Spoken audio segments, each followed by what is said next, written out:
right. I had a false start, and Greg thinks it's funny. Could fraud be the biggest threat to some of the Democrats' 2028 hopefuls? You got HHS Secretary RFK Jr. pausing $1 billion in Medicaid payments to California and Minnesota over suspected fraud and non-compliance, saying they need to provide documentation that these payments are legitimate. Now, the California governor, his name goes by Gavin Newsom, is rejecting those fraud allegations, arguing his state is actually saving taxpayers' monies by keeping seniors and people with disabilities out of far more expensive nursing homes. Really? And shocker, he's blaming President Trump for wanting to stop waste and abuse. I'm a taxpayer. I don't like waste. None of us likes waste, fraud. Come on. The fraud is the Trump administration. Talk to me about waste. Talk about fraud. Talk about abuse. Look in the mirror, Mr. President. Why they're doing it? It's pure politics. You know that. Everybody knows it. But for the sake of 2028, Governor Newsom may want to take it seriously, because look what happened to Governor Walz. He found out the hard way how ignoring fraud can make your political career go belly up. Walz has seen his approval rating drop 31 points in one whole year. And he's getting investigated. Money's being withheld because of the horrible way they run their states. And the one thing where this ties to today is if the money is gone and problematic in California, as it seems to be, HHS Secretary Xavier Becerra is the one who's to blame, perhaps, and he is going to be perhaps the next governor. For more on that, let's go to Shannon. Okay, well, there is a man named Steve Hilton, also in that gubernatorial race, who is trying to duke it out there in California. Right. Here's the thing. All of these folks going around yelling about this is fake fraud or whatever, there are investigations at the state and local level in California that have uncovered plenty of fraud as well. It's not just the feds. There have been dozens of people indicted, arrested, some convicted in places like Minnesota, California, where this is going on. We expect our government to be compassionate, and I think we're the most charitable, compassionate country there is, but also competent. People are mad about how much the government spends, but also how they're spending the money. So if they're uncovering all of this stuff, I don't know that it's a good look to be out there more outraged about the investigations than the fact that people are not getting their services and that the money, we need to know where it's going. I don't think that most Americans out there, some of you working 2-3 jobs at a time, expect their money to go so people can buy luxury cars, million-dollar necklaces. And when those cases turn up, people are ticked. They want to know where their money is going.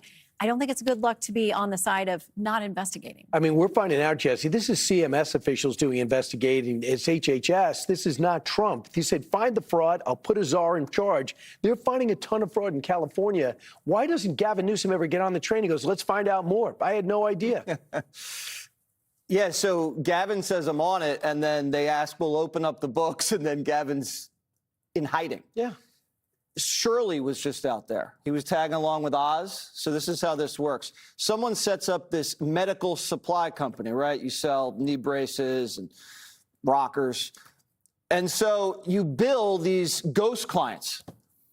And then, so Shirley goes, knocks on the door of the address where this stupid company is supposed to be listed at.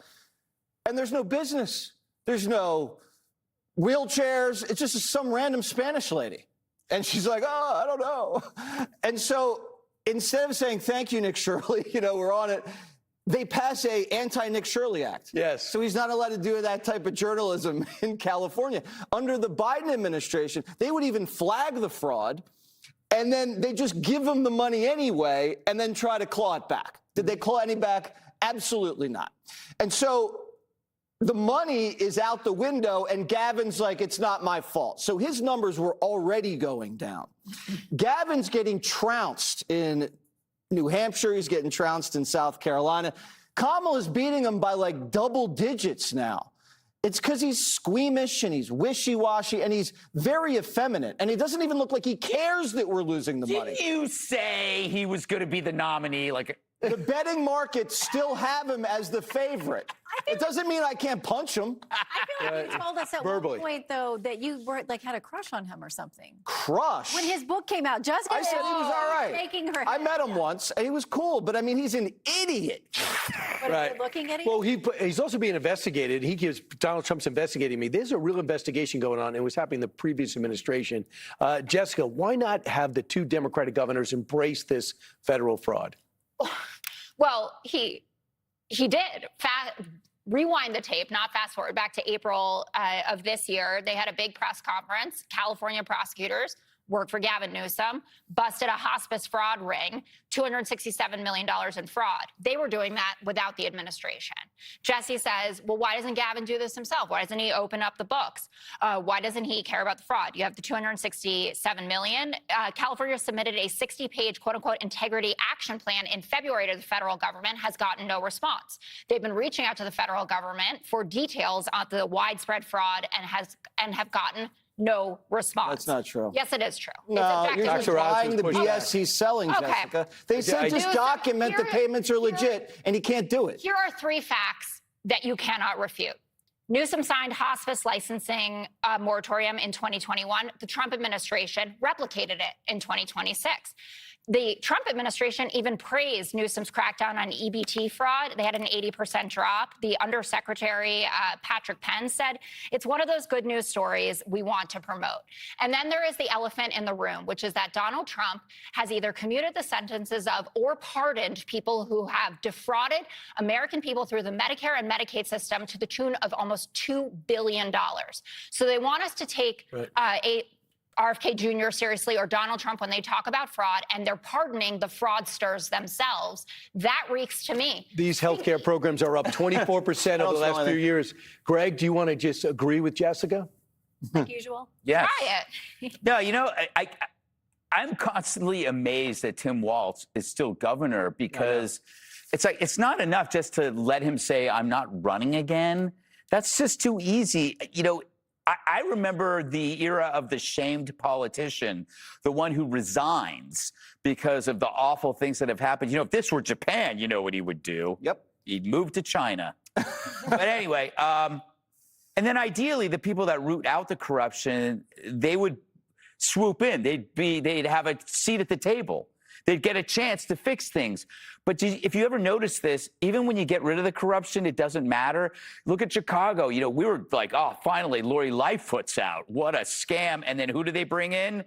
You know, Lori Lightfoot with, you know, but less masculine, Brandon Johnson. It's like, it doesn't matter. And it makes me think, you know, I think the goal here is to overwhelm you with incompetence, corruption, and bad policy. So you kind of just get used to it.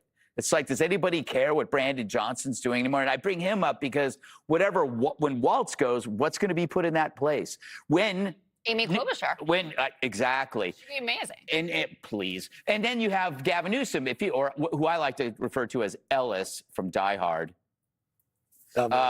If he goes away, you get this other guy, Becerra. What's his name? Becerra. Whatever. Do you think he's going to be on the up and up? Of course not. You need somebody who believes in oversight. And the only people that believe in oversight are Republicans, unfortunately, which is why these infrastructures, whether it's these social programs or homelessness or whatever, they don't like Republicans because we like to look at the numbers. Right. And Check out the fraud that's going on in Ohio, and please answer for the pardons and commutations of these frauds. they're cooperating in Ohio. They're trying to get to the bottom of it in Ohio because they want to root out fraud. They're such good guys. They're the only ones that care about the oversight.